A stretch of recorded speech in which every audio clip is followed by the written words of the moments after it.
Dr. Kester Nedd of Miami Miller School of Medicine in the Department of Neurology and Neurosurgery.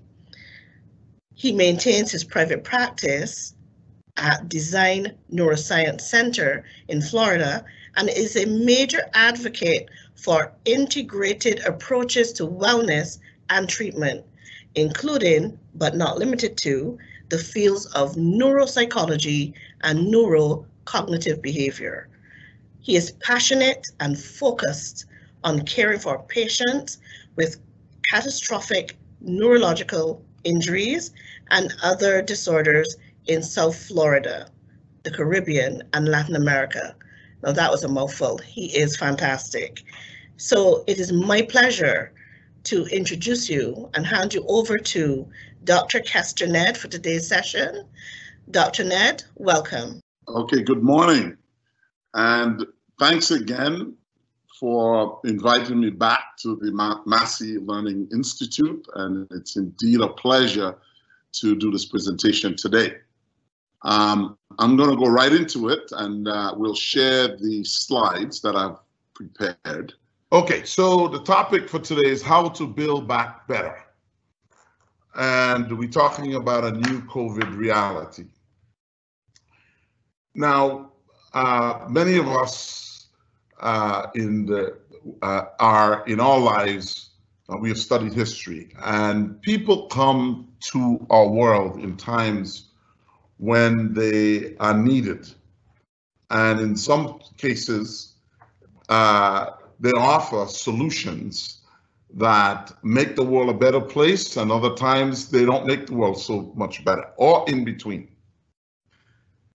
In our Caribbean context, when you think about leaders that have influenced our region, in my own country, I think about Eric Gary and Maurice Bishop in Trinidad, Eric Williams, in Jamaica, we've had several leaders that have influenced that country and have taken our region out of catastrophic situations like hurricanes and so forth. And even the political divide that we experience and some of the other issues in our social context.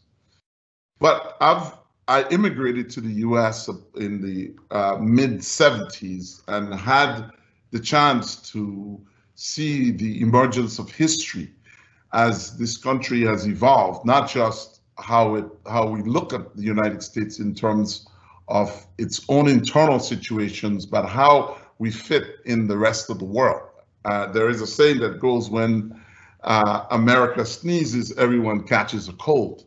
But fascinating to me is our history and the experience that we've experienced, not just in our life issues, but in our politics.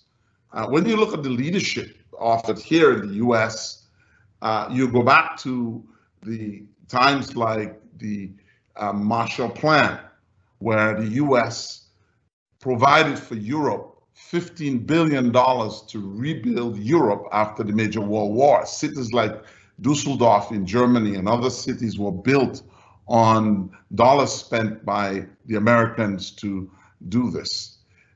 You look at presidents like Franklin D. Roosevelt, who came at a time of the Great Depression and was able to create programs to reform America so that we could take people out of poverty.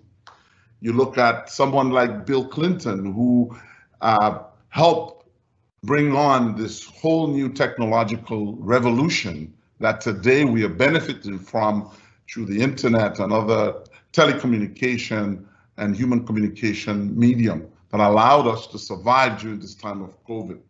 Certainly we can't forget Obama and what he did to save the US and the world from economic collapse during a difficult time. Well, not to be funny about this, our political history will tell us about our current president and what contribution he's made to the world during this COVID time. But I want to talk about a better time that I see for us based on this whole concept of building back better. And when you think of our current president-elect and his own life and the issues that he's had to deal with, the tragedies, I will venture to say that he is coming to the presidency of the United States and literally the world at the time when his own life reflects this concept of building back better. Think about this. He's had a brain aneurysm. He's had flirt with tragedy in his life. He's lost his first wife and son in an accident. He lost his most recent son because of a brain tumor. He's failed at the two times trying to become president, and finally he succeeded in this time.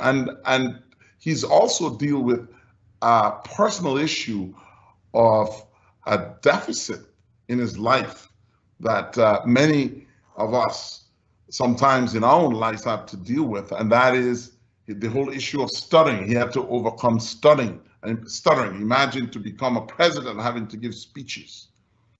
I was amazed at one of his favorite quotes that he often gives on his political stumps when he quoted his own parents, his dad, he said, "My dad always said, champ, the measure of a man is not how often he's knocked down, but how quickly he gets up." I do believe that in these times, the real issue for us in this COVID-19 dispensation is really addressing the whole issue of where we stand.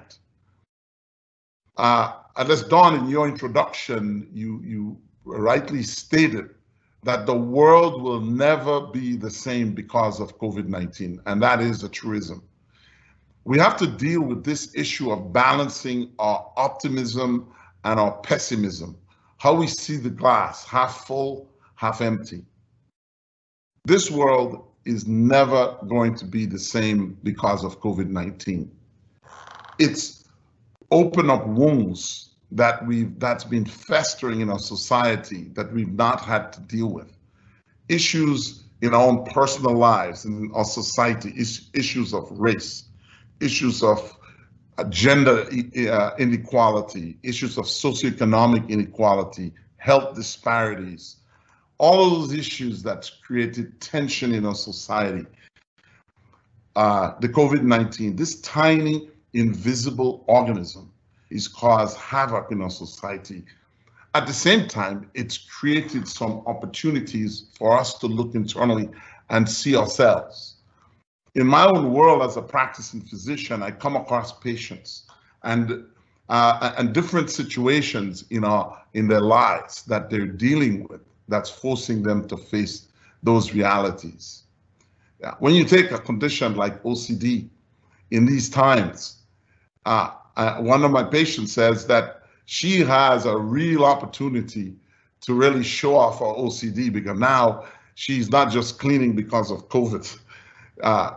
So some of these obsessive tendencies that we see in our own human existence are becoming more and more evident because we feel insecure. We feel anxious about our own situation. So we develop rituals. Some of them are helpful and some of them are not in our personal lives.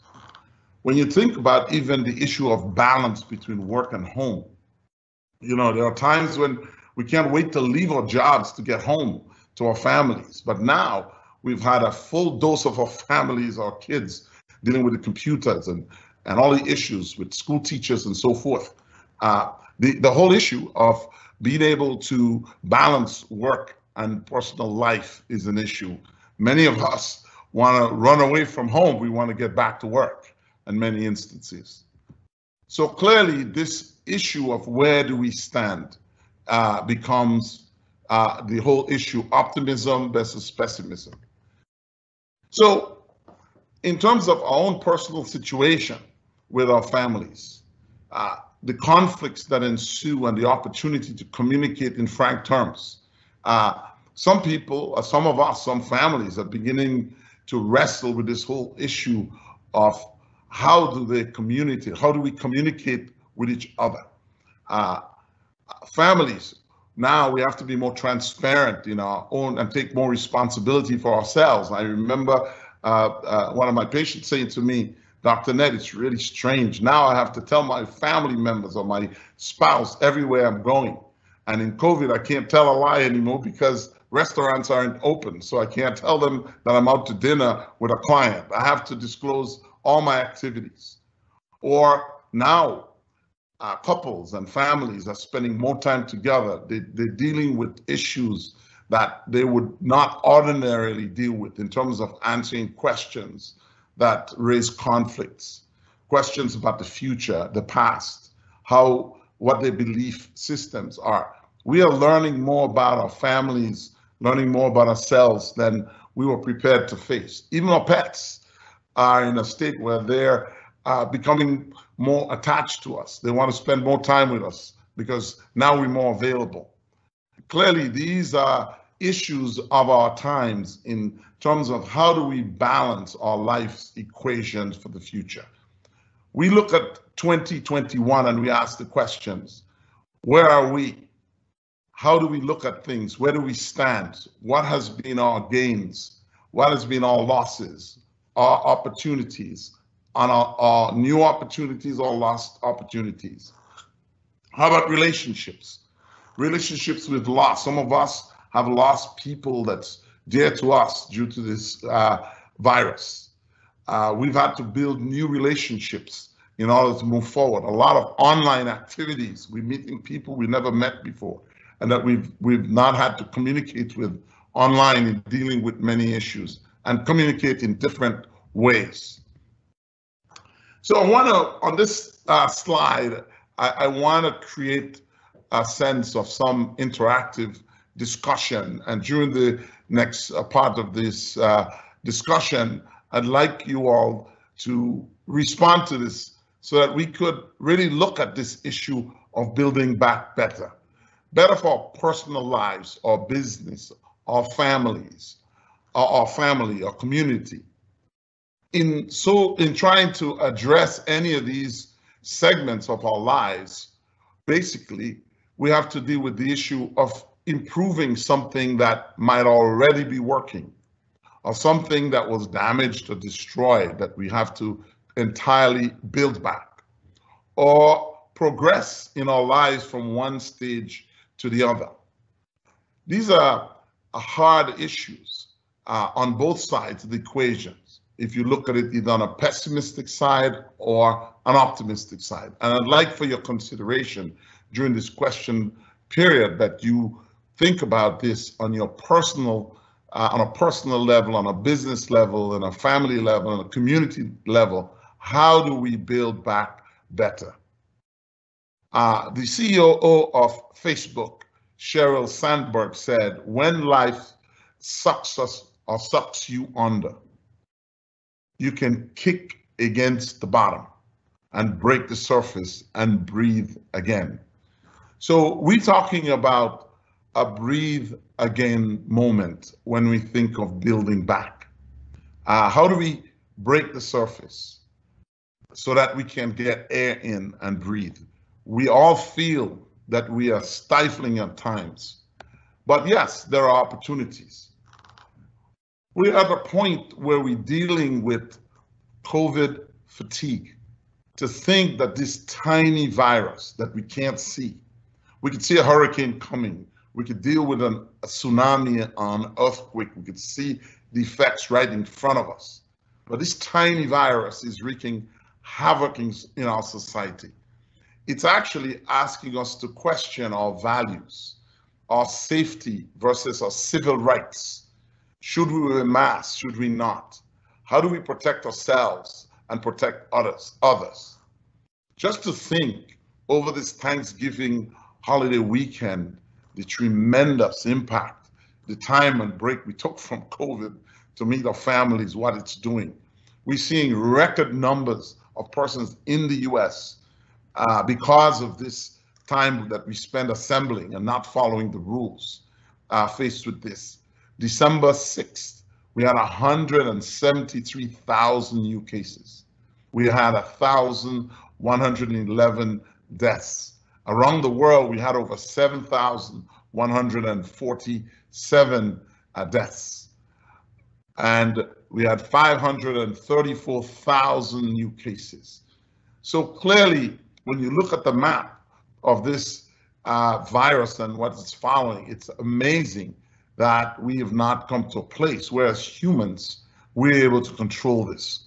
We hope and pray that this vaccine answers these questions for us and helps us resolve the issues of the spread of this virus and allows us to build back the world.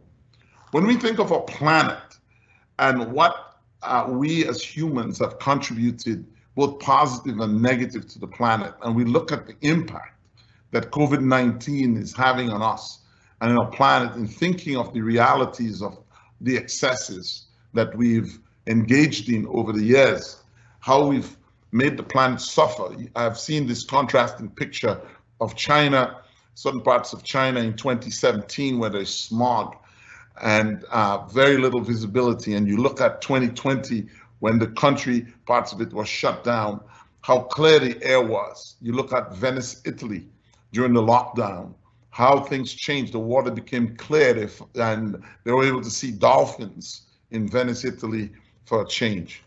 Clearly, it's have some positive impacts on our planet.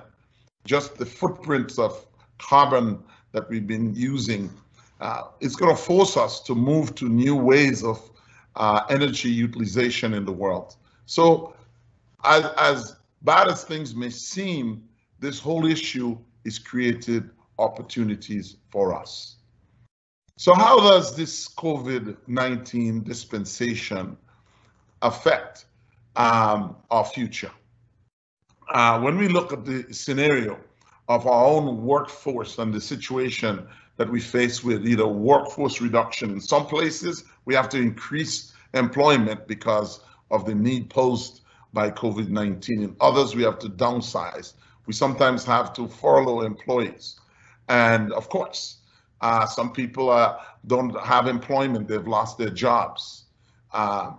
Again, to quote Joe Biden, he says, failure at some point in your life is inevitable, but giving up is unforgivable.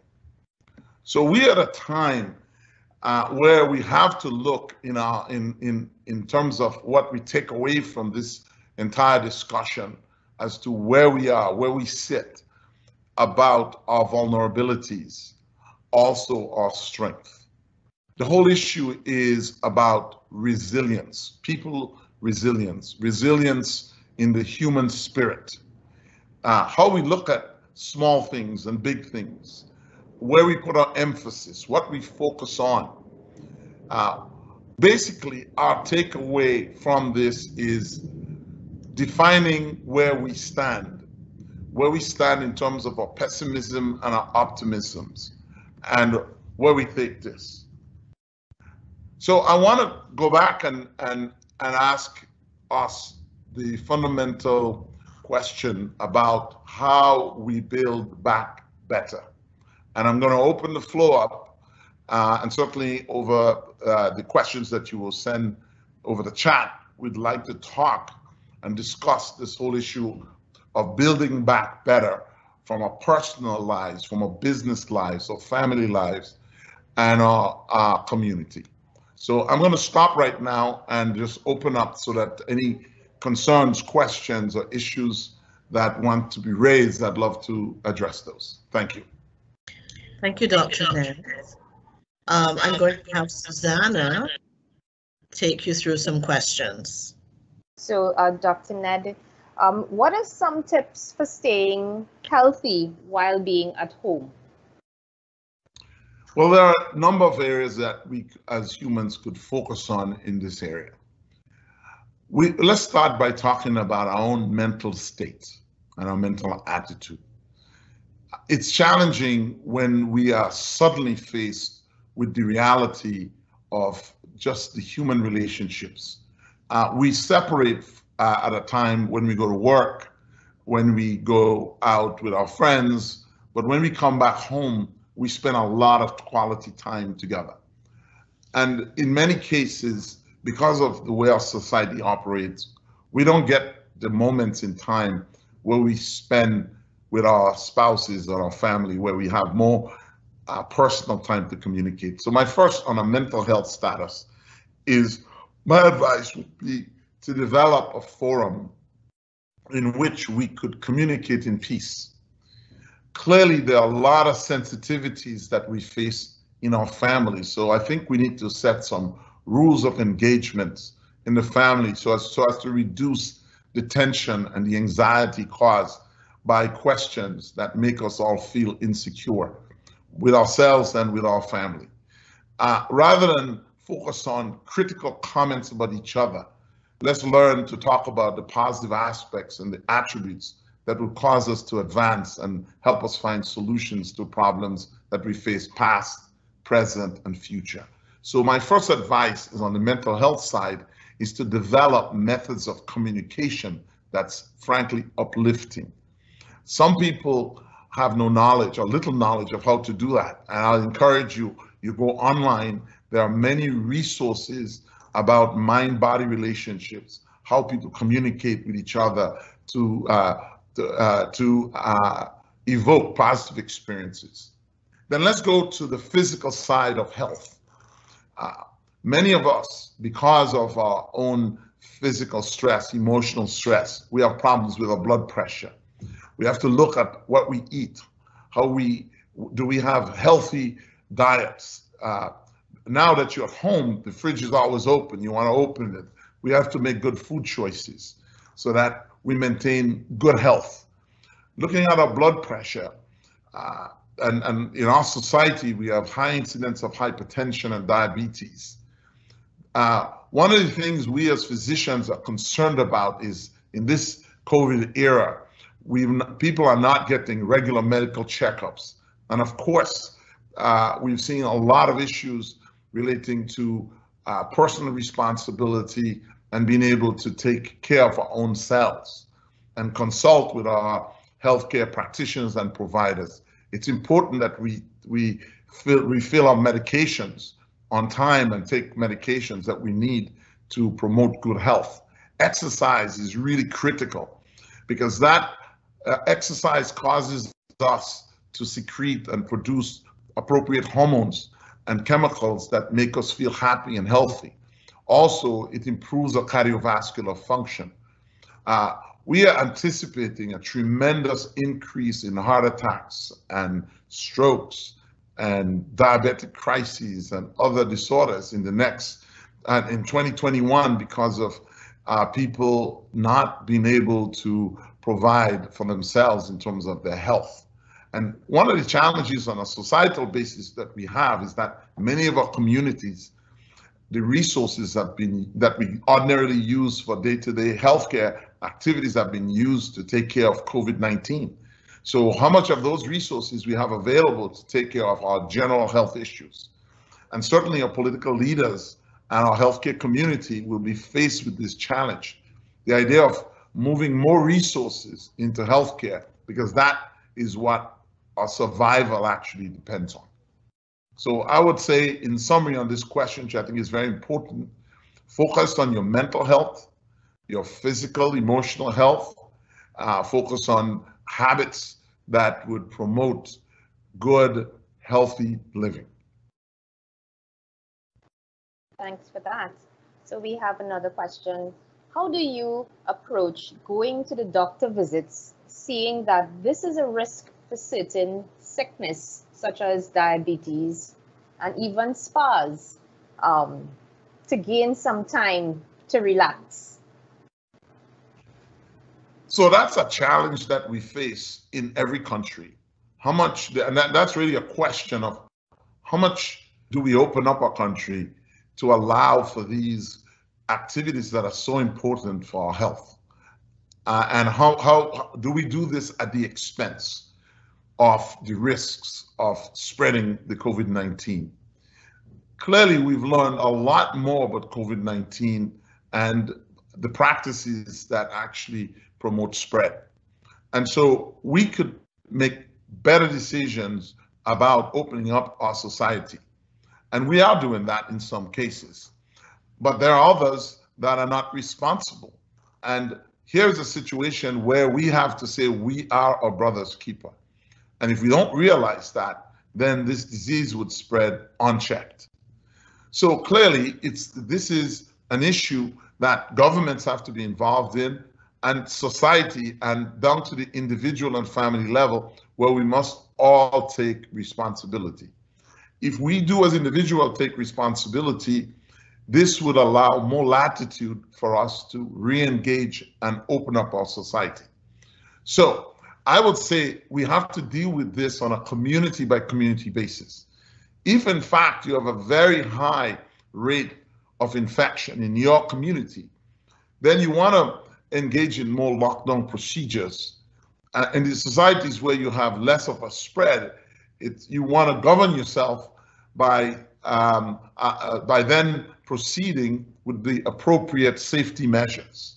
So I would say a lot of returning to normal activities such as exercise, going to the gym, going to a restaurant will depend on the measures that you have in place, because your safety is first and the safety of others. And I think that should be the governing principle in which we do this. And what we're seeing now is that there's a move around the world to sort of open up the country based on the rates of infection. And so I would say if you could govern yourself by this, you could safely engage in just about any activity that you see as important.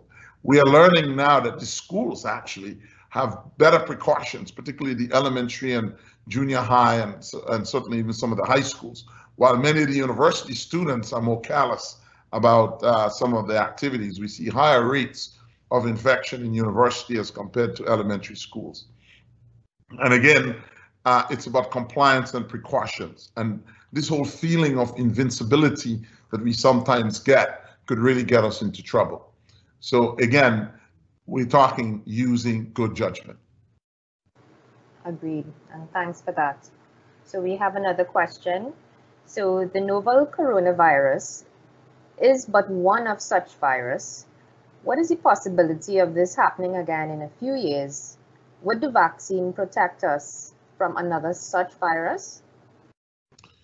Well, in the world, we've seen many epidemics or pandemics. And in every case, viruses, as you know, they mutate, they change. Viruses live in an environment of survival. And what they're trying to do is, their goal is not just to kill the host, but is to replicate themselves. So when we develop antibodies, when we develop a vaccine against those viruses, the viruses will mutate so that they could continue to exist. It's just an amazing issue in nature. So this is a war that we have to constantly fight. If not the SARS virus, there will be another virus. But clearly, like the common cold and the flu, these viruses mutate and change. And we've seen a number of mutations already taking place with the COVID-19 virus.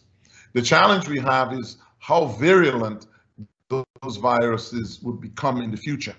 What is amazing about COVID-19 is that COVID-19 as a virus doesn't literally do much harm to the body. What actually does the harm is our body's reaction to the virus, is how overactive our immune system becomes when the virus infects us. So in dealing with COVID-19 and COVID-19-like virus, part of it has to do with how our bodies are configured to deal with the virus. And in fact, the current vaccines that are out on the market utilizes these principles in terms of how our bodies respond when it's infected and or after it's infected to the virus. There are numerous novel treatments that are out there that is allowing us to modulate our response and the response of the immune system.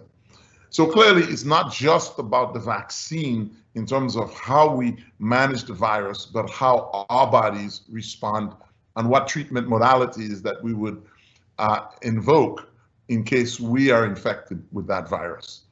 So yes, we would more likely have to, as time goes on, as the virus mutates, we'll have to modify the vaccine in order to cater to the new mutant variants of that virus.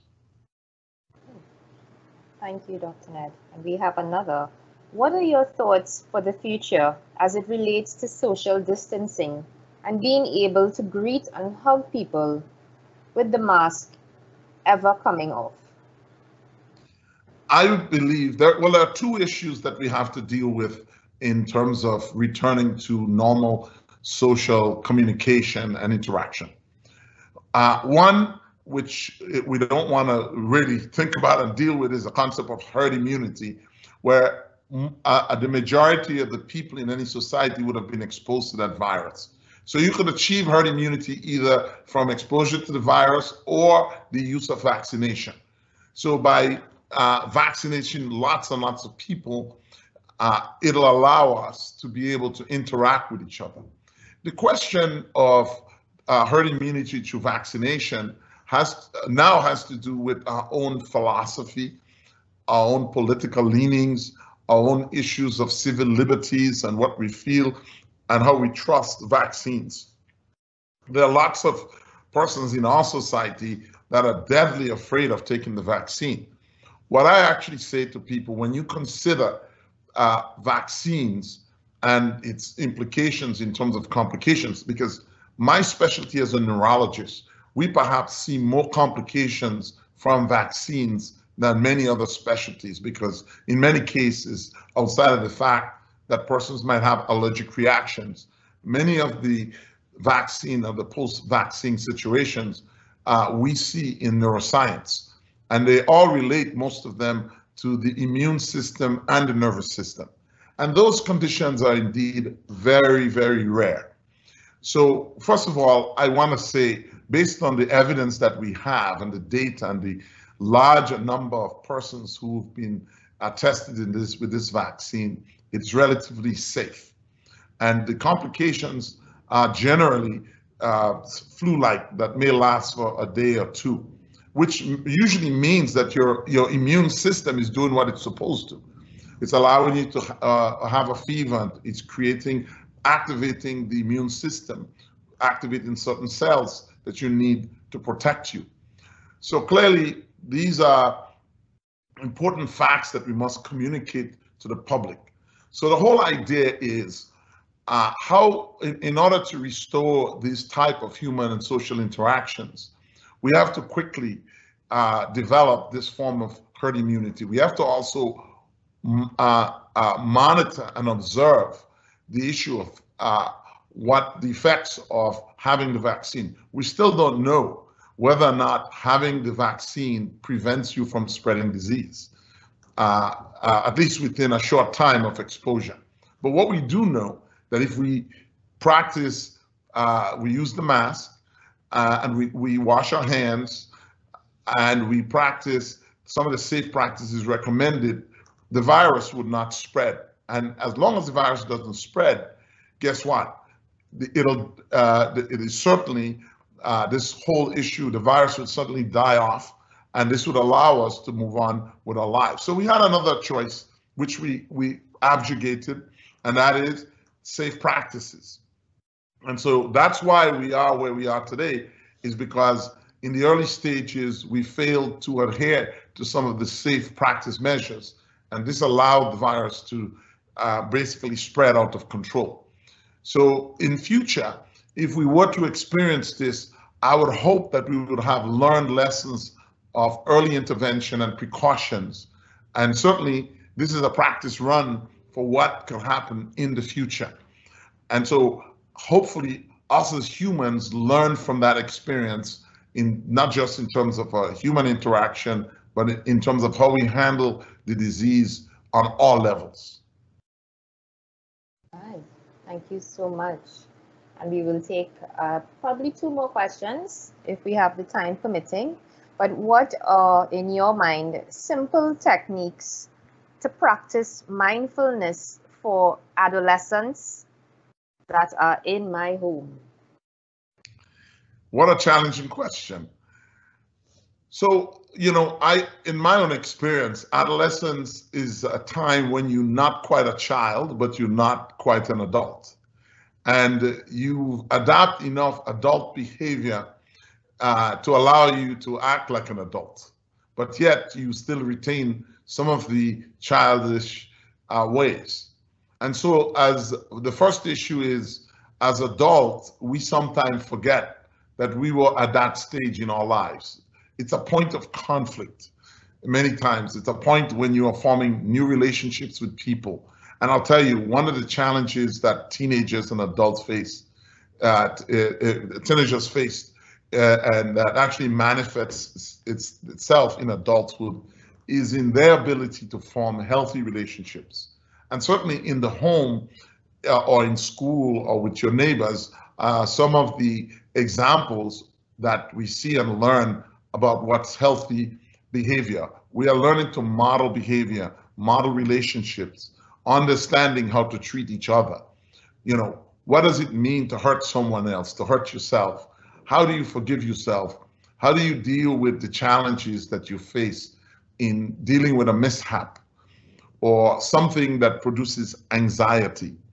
During these teenage adolescent years, how we relate to our kids and what we teach them about the values of change and how we modify behavior as they evolve in the world will determine what kind of adults they become.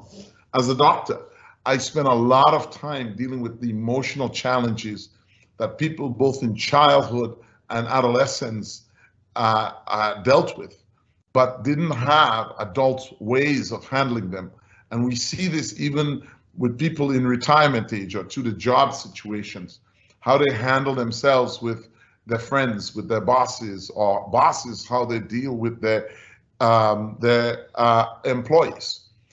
The qualities that we espouse in our own relationships, so important. So I'll tell you, during these times, as parents and as adults, we must be sensitive to the issues that these teenagers are going through. And in these times of social media and electronic communication, they have other ways of reaching out that we don't sometimes understand. And some of those ways that could be both positive and negative. We're in a time where we have to treat our kids different. When we were growing up, in our age, it was a very punitive system, and we dealt with it. It worked for us. It caused us to achieve in some cases. It caused us to have positive self-esteem, and some of us negative self-esteem. These punitive measures that we often use are not as successful in this era. And so more positive role modeling tend to be more effective in these times.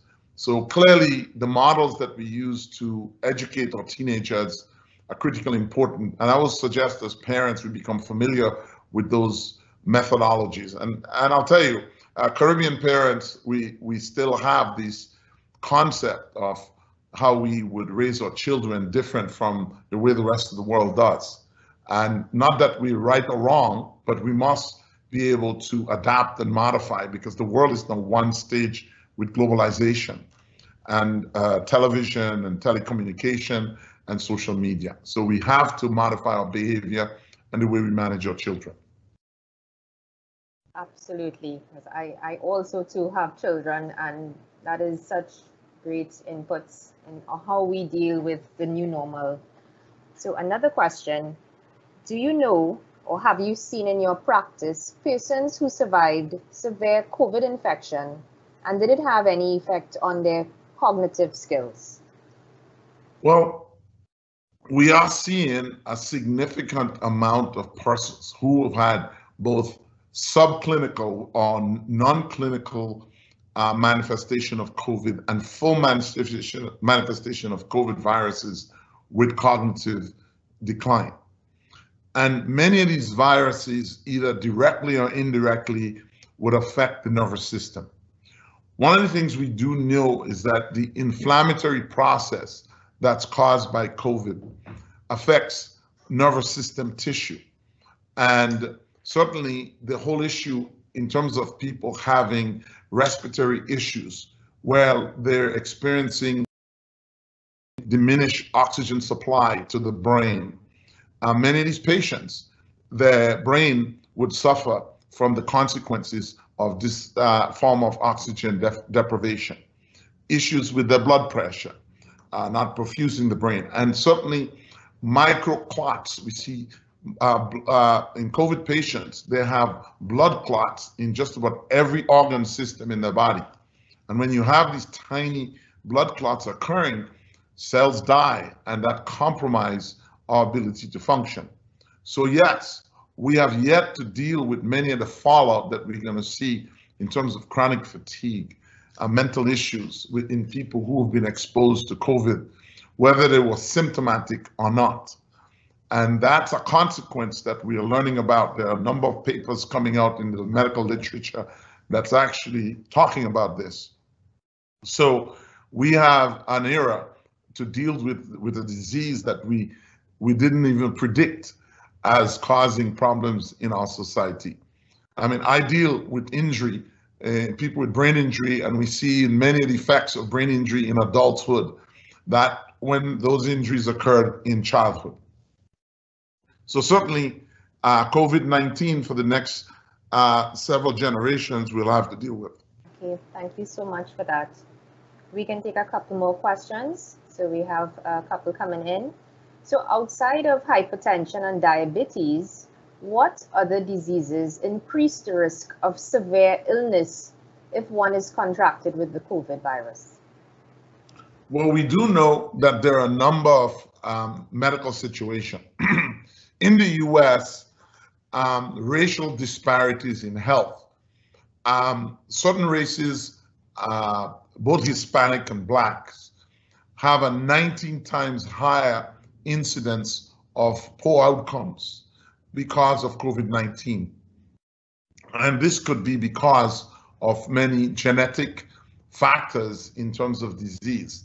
The biggest ones that we know about are certainly obesity is a huge one, diabetes, chronic diabetes, individuals who have cancer, and age as a factor is quite important.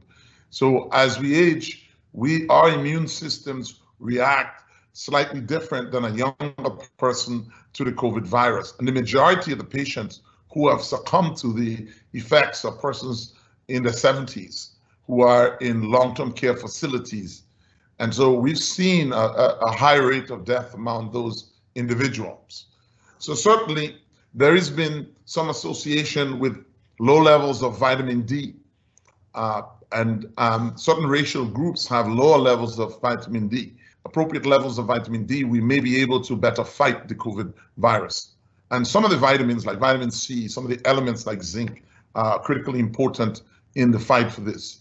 So good health, good diet, exercise, all of those measures are critically important in our ability to deal with this disease. Thank you so much, Dr. Nedd. So this would be our last question on the issues of adolescents. Has COVID-19 increased the likelihood of attempted suicide or self-harm? And what can we do to prevent this? Or what are your thoughts, rather, of suicide in teens and young adults? This is an extremely great question. And we, in fact, I have a blog that I'm about to post on this, talking about suicide and rates of depression, anxiety in the population. And the increase is rather stark in terms of pre-COVID to now.